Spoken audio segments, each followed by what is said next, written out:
Iba kasi sa loob ng iglesia, may kasamang espiritu para tulungan ng kahinaan ng laman.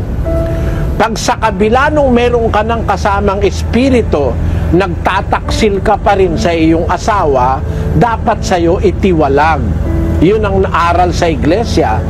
Ipinapatiwalag yung mga mangangalo niya o mapakiapid sa loob ng tunay na iglesia. Pero kung ang kausap ko kagaya mo, wala ka naman sa tunay na iglesia, wala kang kasamang espiritu o yung asawa mo walang kasamang espiritu para maingatan siya at matulungan ng kahinaan ng laman.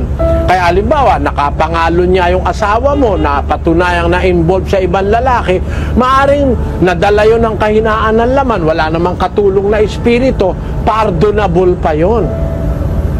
Mapapatawad pa yun.